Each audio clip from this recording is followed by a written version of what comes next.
That day, my son died in an accident. Trembling, I called my mom. Mom, my son. There was an accident. She coldly replied, "Oh, that? Today is your sister's birthday." My sister laughed, snatching the phone. "Hey, don't ruin the mood, okay?" I silently hung up, but hours later they would regret it. At 6 in the morning, Sarah's hands moved swiftly in the kitchen. A sweet aroma wafted up from the frying pan. This morning she was making pancakes, her son David's favorite. Outside the window, the refreshing May breeze, just before Memorial Day, gently swayed the white lace curtains. "Smells good. Today's pancakes look rounder than usual." Sarah turned at the sound of David's voice as he came down the stairs. His tall frame, impressive for a high school sophomore, instantly identified him as the ace of North Hills High School's varsity basketball team. David settled onto the kitchen counter, loosening his uniform tie. The gesture was identical to that of his father, whom they had lost in an accident 16 years ago. While brewing Folger's coffee, Sarah gazed at her son's profile. He seemed to have matured so suddenly lately. "It's the semi-finals today, isn't it?" "Right. Against Riverside High. It'll be tough, but I really want to win. I heard scouts are coming too." David paused, his eyes catching the flashy pink invitation stuck to the refrigerator. Lisa's 40th birthday party, at Olive Garden, was written in glamorous lettering. Covered in glittery decorations presumably bought at Party City, his expression clouded slightly at that moment. "Are you going to Aunt's party? I wish you could come watch my basketball game." The last words were barely audible. "Well, I need to look after Jimmy," and Sarah's voice trailed off. Her relationship with her sister Lisa had grown increasingly cold in recent years.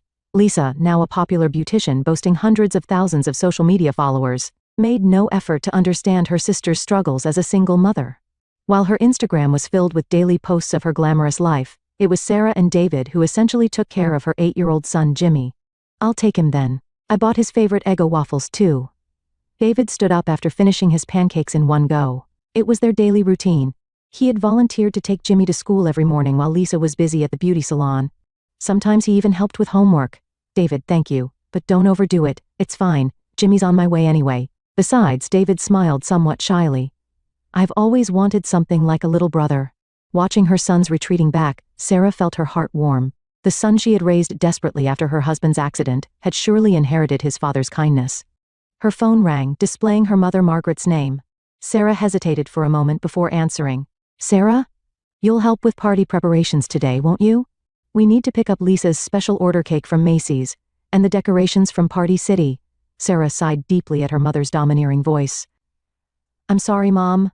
I have work." "Well, family should come before work, shouldn't it? It's Lisa's birthday.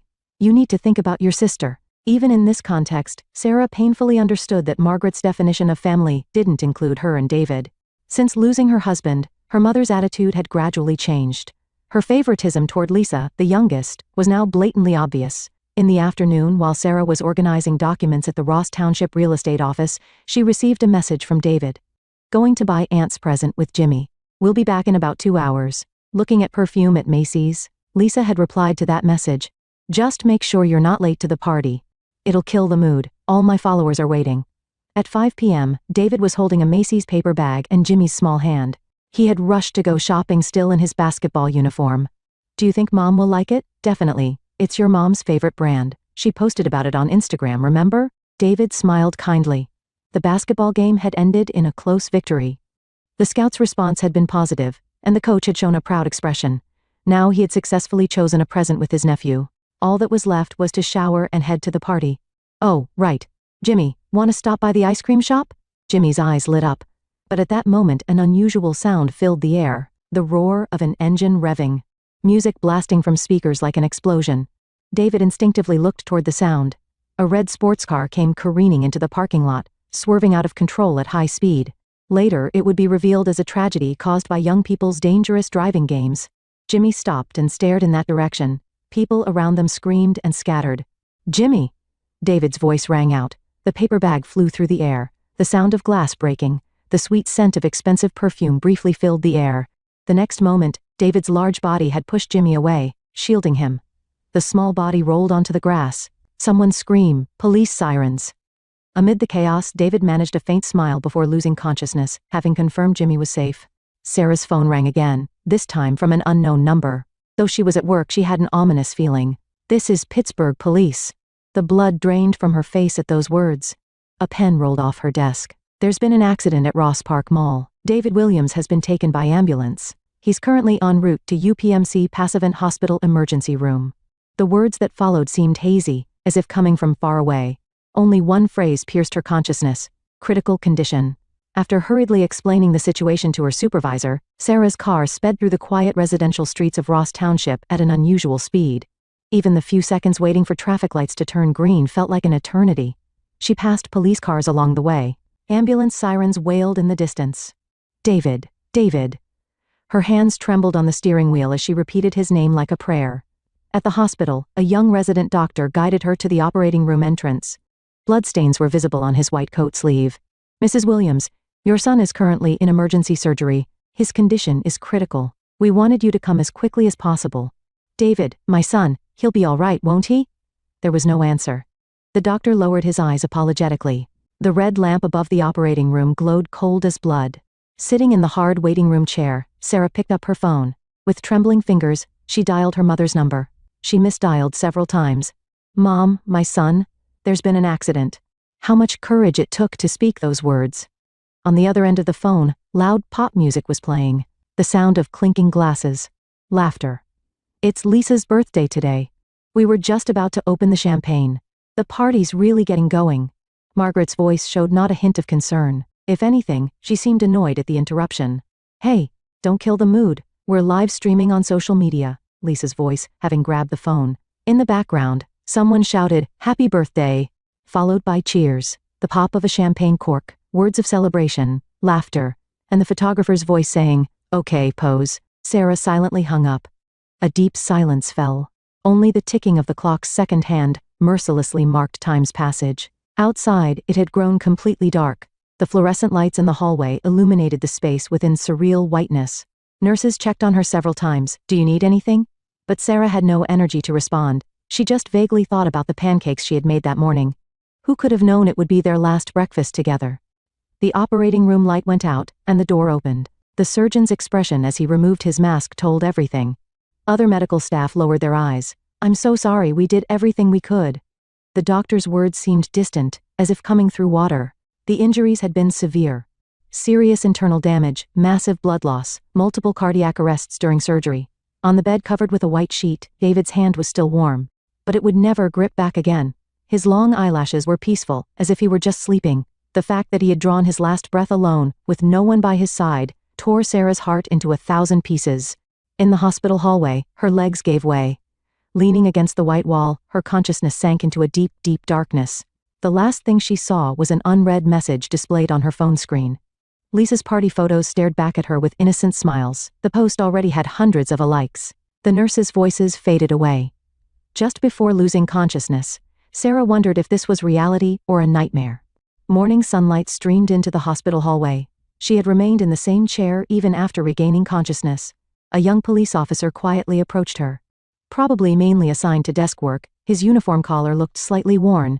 If you're able to discuss the details of the accident, Sarah slowly raised her face. Deep shadows were etched under her eyes. We've reviewed the security camera footage. The officer continued carefully, choosing his words. The surveillance cameras at Ross Park Mall captured the entire incident. The red sports car appears to have been attempting a dangerous driving maneuver known as the Drift Challenge, which has been trending on social media. The officer took out a tablet and played the footage. Though the quality was grainy, everything was clearly recorded. David holding the shopping bag, holding Jimmy's hand as they walked. The sudden erratic driving, and the moment David unhesitatingly pushed Jimmy away. We've also gathered witness statements. The officer opened his notebook. According to one housewife who was present, that high school student was undoubtedly a hero. To protect that little boy, he gave his own life. His voice broke off. The officer seemed unable to contain his emotions. At that moment, hurried footsteps echoed in the hallway. Mrs. Williams.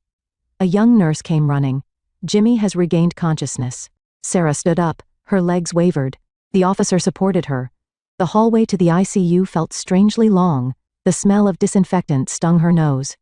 The regular beeping of heart monitors could be heard. Auntie. At Jimmy's small voice, tears spilled from Sarah's eyes.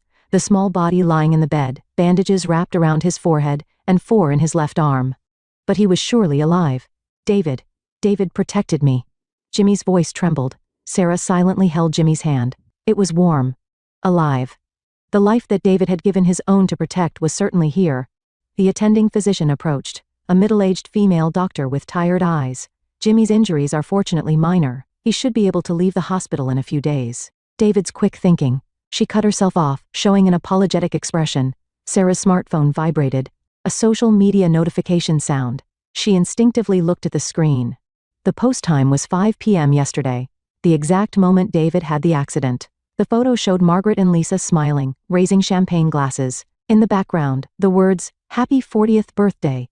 A decorated cake, the atmosphere of an upscale restaurant. The comment section was filled with congratulatory messages, the real world and the world of social media. The cruel contrast made Sarah's chest tighten. The nurse quietly informed her, "Your mother and Lisa have called several times." Sarah shook her head. She wasn't ready to see them yet. David's phone was returned by the police. On the lock screen remained the last message he had typed. "Mom, I'll make it back in time for Aunt Lisa's party. Hope she likes the perfume we picked out." That pure thoughtfulness sparked a determination in Sarah's heart. This was not the end, it was a beginning. The morning newspaper that the nurse gently handed over bore the headline, "Ross Park Mall Tragic Hero." Next to it was a photo of David in his North Hills High School basketball uniform. He was smiling broadly, arms around his teammates' shoulders. 3 days later, it was time for Jimmy's discharge. Sunlight through the window gently illuminated the white walls of the hospital room. Jimmy sat on the bed, spooning hospital gel. The bandage on his forehead had been removed, and the four had been taken out of his arm. Jimmy suddenly looked up at Sarah with a serious expression. "Can I talk about that day?" Sarah caught her breath. She knew this moment would come. Jimmy hadn't wanted to talk about the accident. The doctors had instructed not to push him, considering the psychological trauma. Yes, of course. Jimmy opened the smartphone that had been sitting on his lap. Lisa's birthday party photos were displayed. At this time a chill ran down her spine. Post time 5 p.m. David and I were talking about going for ice cream. Because he won his game. Jimmy's voice was shaking. Then there was this loud noise, and David pushed me. His words trailed off. His small hands were trembling. Suddenly, hurried footsteps were heard from the hallway. Lisa burst into the hospital room. No makeup, disheveled hair, no trace of her usual perfect beautician appearance. I'm so sorry." Lisa fell to her knees, clinging to Jimmy. Behind her, Margaret slowly entered. Her usual intimidating presence was gone, leaving her seeming small and withdrawn. "Sarah." Margaret spoke as if squeezing out the words. What have we done? That's when it happened. "Haven't you deleted that post yet?" Sarah's voice was cold as ice. "What?" "The party photos. That post from the exact moment my son was losing his life." The air in the room froze. Lisa stumbled over her words.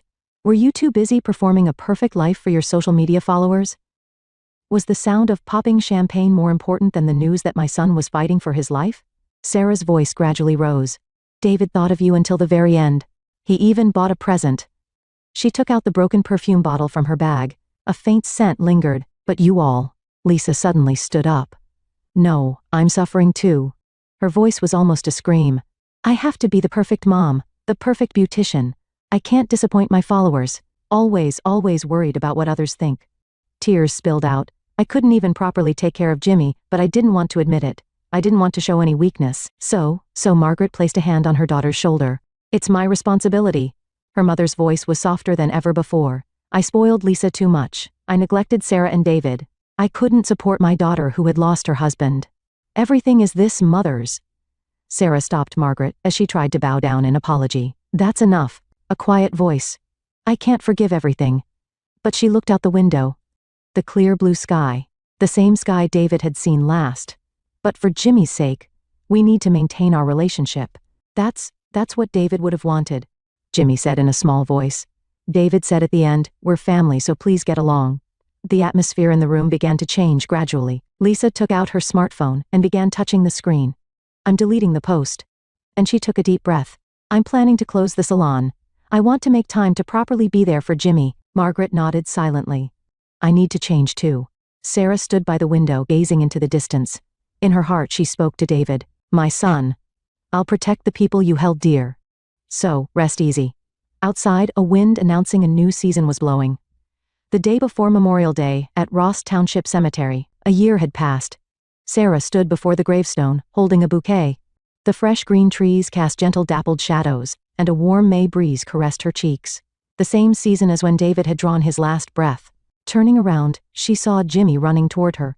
He had grown taller. He seemed to have grown a full size larger since that day. His uniform was from North Hills Middle School, David's alma mater's affiliated middle school. "Jimmy, don't run," Lisa called out from behind him. Gone were her flashy clothes of old. She wore a simple dress. Her hair had been dyed back to a modest color. "Sorry, Mom." Jimmy apologized sincerely. You could see how the relationship between mother and son had been gradually changing. "Good morning, Sarah." Finally, Margaret walked up slowly. She held a bouquet in her hands. They said she never missed her weekly visits to David's grave. The three of them stood before David's gravestone. Warm words were engraved on the stone surface. "David Williams, beloved son, cousin, and hero. Your love will guide us forever." "David, guess what happened today?" Jimmy began excitedly. "I passed the basketball team tryouts. I'm going to work hard to become the team ace, just like David."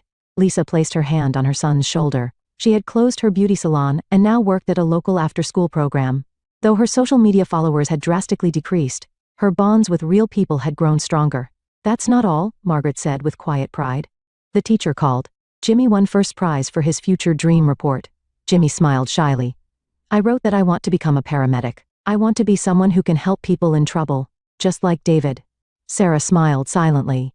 Indeed, things were beginning to change. A week after the accident, when North Hills High School's basketball team won their game, every team member wore a patch with David's uniform number 23. That photo made the front page of the local newspaper. The university scouts took action too. Honoring David's academic achievement and his final courageous act, they established a scholarship fund. The David Williams Memorial Scholarship, a fund to support the future of children facing difficult circumstances. "Hey, let's take a picture," Lisa suggested. "No longer a photo for social media, too." Margaret carefully lifted a framed photo of David. His radiant smile in his basketball uniform. "Okay, say cheese." As the shutter clicked, Jimmy pointed to the sky. The sunset peeked through the clouds, gently illuminating the gravestone. It was as if David wanted to be in the photo too.